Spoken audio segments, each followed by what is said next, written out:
नजर डालेंगे दिलचस्प और अजीब खबरों पर। भारत के एक कस्बे में अजीब वाकया पेश आया, जहां जेस के लालची दूल्हे ने शादी से इनकार कर दिया। दूल्हे वालों की तरफ से प्रोपेगेंडा किया गया कि दुल्हन वालों ने 600 मेहमानों के खाने का बंदोबस्त करने से माजरत की, जिस पर दुल्हा ने शादी से इनकार कर दिया। दुल्हन के अहलखाना की तरफ से बयान किया गया मामला सोशल मीडिया पर खबरों की जीनत बन गया।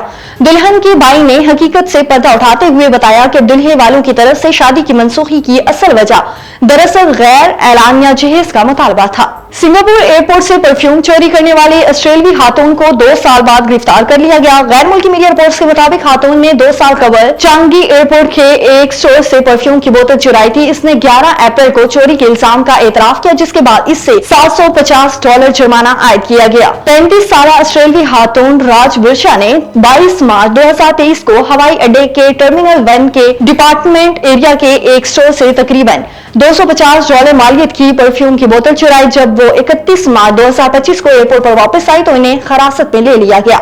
Immigration and checkpoints authority के अफसरान ने उसके बाद मामला पुलिस के हवाले कर दिया। और जनूबी अफ्रीकी सिविल एविएशन अथॉरिटी ने कहा है कि एक कम ऊंचाई वाला हेलीकॉप्टर हादसे का शिकार हो गया, जिसके नतीजे में कोई जख्मी नहीं हुआ, लेकिन यह हादसा एक गैर मामूली मुसाफिर की वजह से पेश आया। दरअसल एक प्योगन है। SACIA की जानिब से वाकई की रिपोर्ट में कहा गया है कि पायलट और 3 इंसानी मुसाफिर मशरकी केप से बर्ड आइलैंड पर उतरे और एक प्योगन को गत्थे के डिब्बे से रखा और इसे तैयारे में सवार कर दिया। रिपोर्ट में कहा गया है कि हेलीकॉप्टर की पायलट के साथ वाली सीट पर मुसाफिर ने प्योगन के बॉक्स को अपनी गोद में अपने हाथों से इसे महफूज तरीके से पकड़ा हुआ था। ताहम टेक ऑफ के फौरन बाद वो बॉक्स गालबन प्योगन की हरकत से मुसाफिर की गिरफ्त से निकल गया और पायलट के साइक्लिक पिच कंट्रोल लीवर में फंस गया। बॉक्स की वजह से लीवर इंतहाई दाएं पोजीशन पर चले गए, जिसकी वजह से हेलीकॉप्टर दाईं तरफ मुड़ गया और अपने रोटर से जमीन पर गिर गया।